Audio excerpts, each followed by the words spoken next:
On the world news this hour, Buhari arrives for commissioning Dangote Refinery. Court rejects request for live coverage of petitions against Tinubu. Protesters storm Presidential Election Petition Tribunal in Abuja. Why Akpabio will not be elected Senate President, Voila. On sports, under 20 World Cup, Flying Eagles must step up their game. Now the news in detail. President Muhammadu Buhari has arrived for the commissioning of the Dangote Refinery situated at the Ibeju-Lekki area of Lagos. The president was received by Governor Babajide Sanwo-Olu, accompanied by the president, CEO, Dangote Group, Aliko Dangote. 5 African presidents are expected to attend the inauguration of Dangote Refinery alongside President Buhari today, ongoing.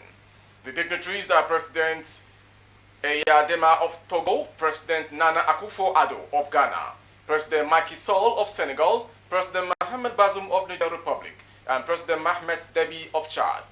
Others are President Paul Kagame of Rwanda, who will deliver a goodwill message virtually, among his other host of ambassadors. The historic event will also be graced by all the 36 state governors and most the governors-elect, ministers, senators, and captains of industries in Nigeria and outside. Going on to the next story. The Justice Arunas Amani-led 5-member panel dismissed as lacking in merit the application which was brought before it by the 2 major candidates that are challenging the outcome of the presidential election that held on February 25th. The court held that no regulatory framework or policy direction permitted it to grant such application. It held that allowing cameras in the courtroom is a major judicial policy that must be supported by the law. The court can only be guided and act in accordance with the practice directions and procedures approved by the President of the Court of Appeal. We cannot permit a situation that may lead to dramatization of our proceedings, Justice Amani held. Besides, the court held that the request was not part of any relief in the petition before it, saying it was merely hinged on sentimental claim that it would benefit the electorate. It maintained that the petition has failed to establish how televising the proceedings would advance their case, adding that such live broadcast would not have any utilitarian value to add to the determination of the petitions. Going on to the next story. Hundreds of protesters have stormed the Court of Appeal premises in Abuja, where the Presidential Election Petition Tribunal is sitting.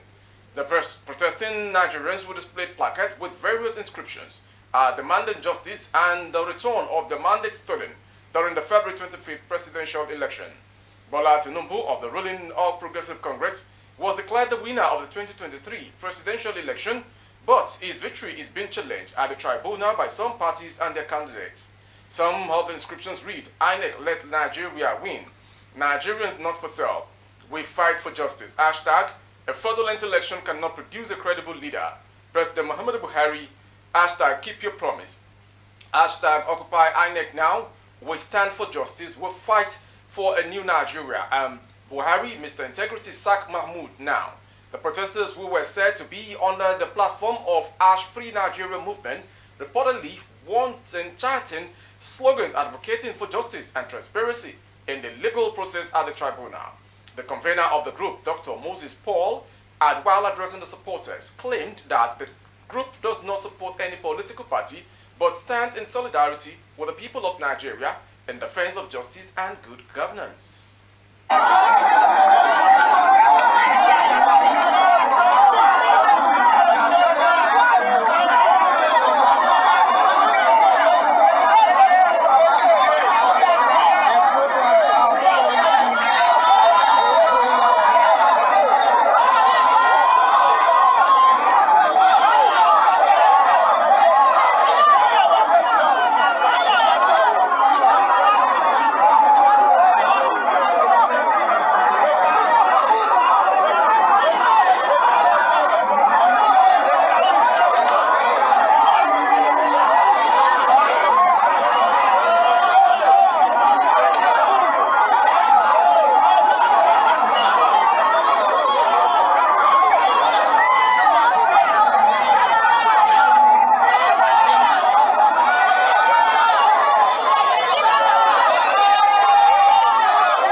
to the next story.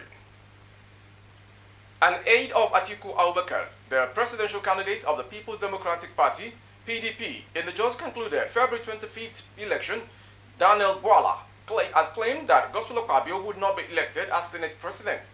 Bwala gave this hint on Monday in a post via his Twitter handle. Newsmen recalled that Akpabio, a former Akwa Ibom State governor, had been penciled down by his party, the All Progressive Congress APC, to become the Senator President. He is currently facing opposition from the likes of Senators Ali Undume, Oji Uzokalu, Jibrin Barau, amongst others. However, Bwala claimed that the cloud gathering against his aspiration is heavy and thick. Going to the next story. The absence of Justice Ian Eko of the Abuja Division of the Federal High Court on Monday stalled the hearing of a suit filed by Governor-elect Peter Umba against the National Youth Service Corps, NYSC. Mr. Eko was said to be on official assignment. Mr. Umba had sued the NYSC and its Director of Corps Certification, Ibrahim Mohammed, for publishing a disclaimer denying the issuance of a discharge certificate issued on him on January 6, 2003. Mr. Eko had on May 15 restrained the NYSC, Mr. Mohammed, and any other of their agents from engaging in such publication, pending the hearing and determination of a substantive matter. The order followed an ex parte motion moved by Mr. Umba's counsel, Emeka Ozwani. The judge, however, did not grant prior to of the motion on the ground that it was said to be far-reaching. He said the second prayer was an issue to be adjudicated upon in the substantive units and suits. Instead, Mr. Eko ordered that the defendants be put on notice. The judge, who directed the plaintiff to serve the defendant with court processes within 2 days of the order, fixed Monday for a hearing, but the court could not and did not sit, and the matter, number 14 on the court list, was adjourned until May 31st for a hearing of the motion on notice.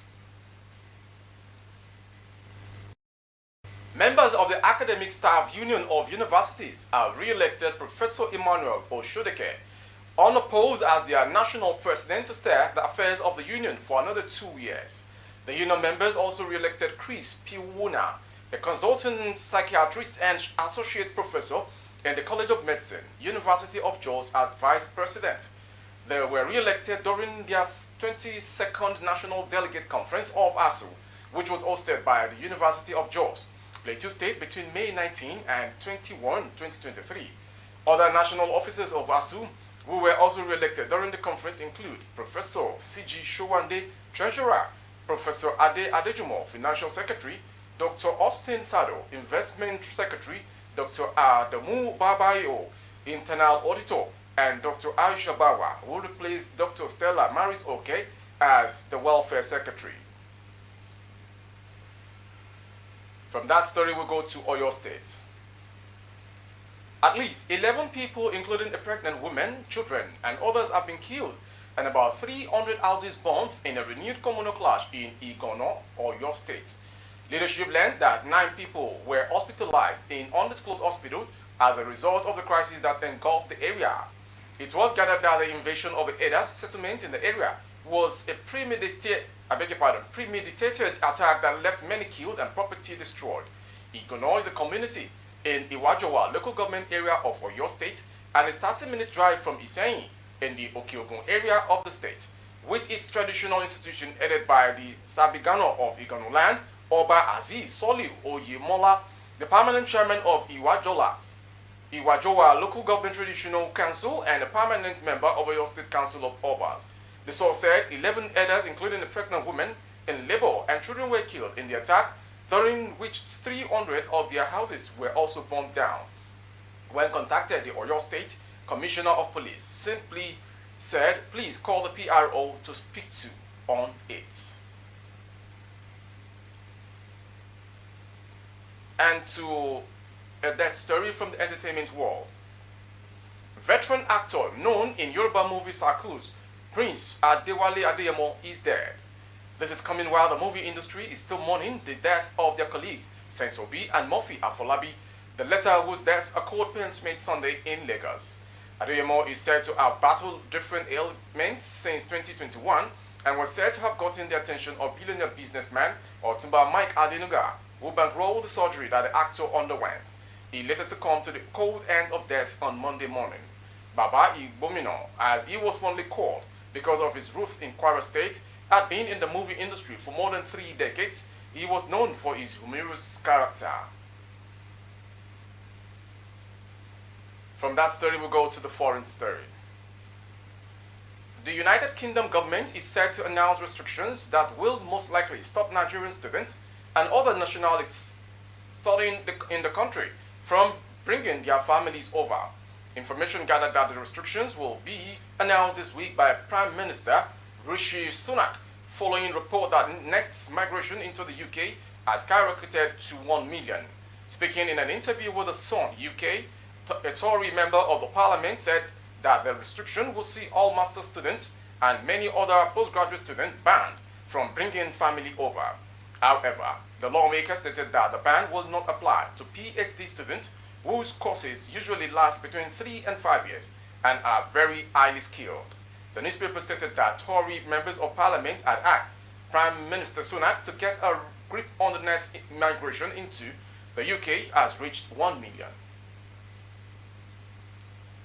And to end the world news is the sport news. Former Super Eagles winger Garba Lawal has told the Flying Eagles to step up their game and the standard of the game if they are to beat Italy in the second group game of the 2023 FIFA Under-20 World Cup.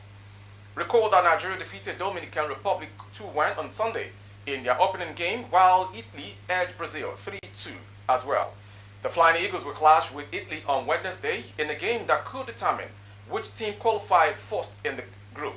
However, in a chat with CompleteSport.com, Lawal advised the Flying Eagles to up their games and skills and to attack the Italians as soon as possible. I watched the Flying Eagles 2-1 win over Dominican Republic, and I was unhappy that the team failed to score more than 2 goals. With that story, we end the world news this hour. Before we go, some major headlines. Buhari arrives for commissioning of Dangote Refinery. Court rejects requests to live coverage of petitions against Tinubu. Protesters storm presidential election petition tribunal in Abuja. Why Akpabio will not be Senate's president, voila. And on sport, Flying Eagles must step up their games. For updates of our broadcast on YouTube, our handle is BGI TV Current. Kindly subscribe and click on the notification bell. Select option all to access our broadcast. On Facebook, Bagede Imo with Alawiye Adebayo. Please like and follow the page. For advert placement, security services, coverage of events and functions, please dial the phone number streaming on your screen for advert placement only. Thank you for watching. I am Morire Rabila Lawal.